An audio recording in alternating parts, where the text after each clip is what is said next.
The Chinese just dropped a bunker buster on the Trump White House, and nobody should be surprised.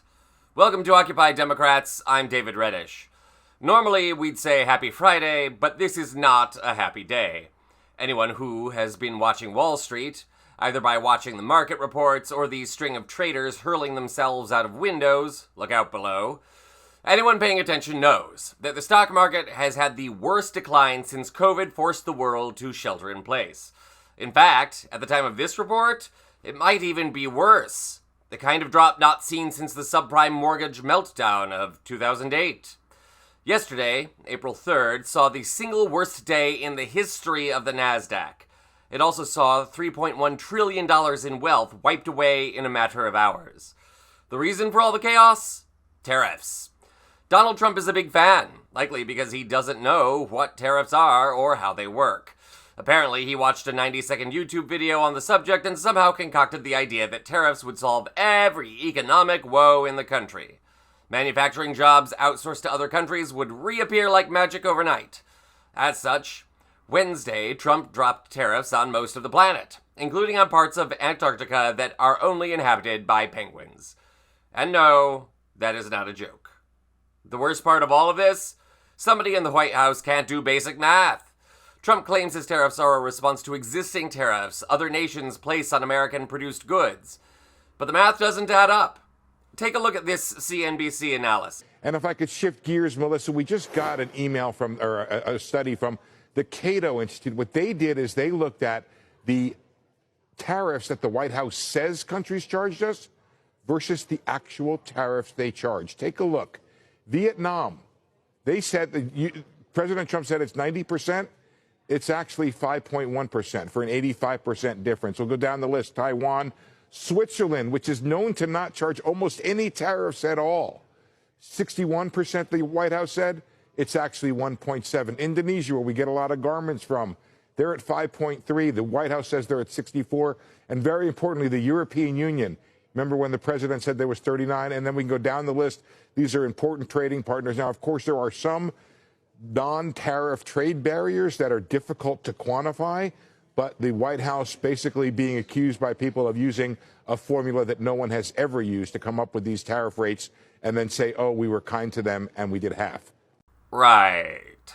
So Trump doesn't even know the rate at which other countries charge tariffs on American goods, and this man has tariff power? Lord, save us. No wonder the market is down more than 2,000 points at the time of this report, with no sign of the basement in sight. And that plunge doesn't take into account another factor, this one equally ominous. Other nations, of course, have vowed reciprocal tariffs as a response to Trump's tax-happy gouging. That includes another one of the U.S.'s biggest trading partners, China. Countless goods, from electronics to clothing to pharmaceuticals, are produced in China, and Trump decided to wallop them with a 54% tariff. And this morning, the sleeping giant known as China just woke up. Take a look. We now have this China tariff retaliation taking place. Eunice, what you hearing? Andrew, so far the Chinese have announced 6 different countermeasures. Some of them are more meaningful than others. So the first one that I think is the most important is that they said they're going to impose a 34% tariff on all U.S. imported products. That's going to be effective as of April 10th. The second one is that they said that they're suspending the imports from 6 U.S. agricultural companies that have to do with sorghum and also chicken and chicken-related parts. There are no names at this point of which ones they're. Oh, wait, I'm just getting one. 2 companies that export poultry products, Mountaire Farms of Delaware and Coastal Processing. The sorghum company is C&D of C&D Incorporated. So this is just coming out right now. The third one is an anti-dumping investigation into CT tubes and medical equipment. And then what's interesting is that they also are going to be tightening export controls for 7 types of rare earths. And it looks as though some of them are quite important in MRI and other medical-related items, such as samarium and gadolinium. In addition to that, there are two other measures which look to be more symbolic because the Commerce Ministry is adding 11 U.S. companies to the unreliable entity list and then another 16 U.S. companies on an export control list. But both of them, the list of the companies are generally defense-oriented and with very little business here or have been blacklisted before. So I would have to go through all of the names, but that's generally what we're looking at right now. Oh, is it too early to start drinking? Good Lord. Okay, let's break this down. China is being considerably more tactical with its tariffs than Trump is. Go figure. The nation is targeting vital minerals used in computer production.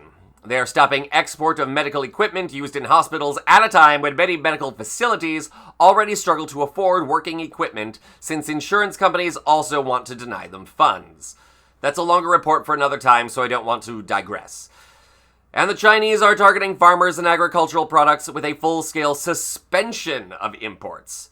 China is one of the largest U.S. trading partners on that front, and though we don't have full details yet, I'll bet money that they are purposely targeting swing or Trump-supporting districts. And then there's the symbolic freeze on imports from 27 U.S. defense companies. That's a sign that the Chinese are preparing for a different kind of fight. That's right, the Chinese just got personal. What a mess, and we are just getting started. And with the entire U.S. economy, and indeed the global economy, on the brink of collapse, you'll be happy to know that Trump is off at Mar-a-Lago on the golf course. Exactly where we would want a president to be in a crisis, right? You know, it's not too late for the Congress to act. The House could join the Senate in passing legislation that would strip Trump of his tariffing abilities, and no, he wouldn't have to sign that bill into law either. There are certain powers, like war powers, that don't require presidential approval. Their fate rests solely with the Congress. And of course, there is always impeachment.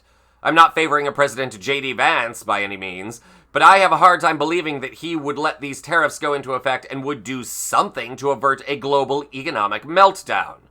Impeachment would also solve a lot of other problems, like getting rid of Trump once and for all. So, here's hoping. The Chinese reciprocal tariffs go into effect on April 10th.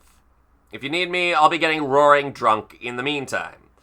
For Occupy Democrats, I'm David Reddish. Remember, you can connect with me via Instagram or support me via Ko-fi. Hope to hear from you soon. Commiseration is healthy in a crisis.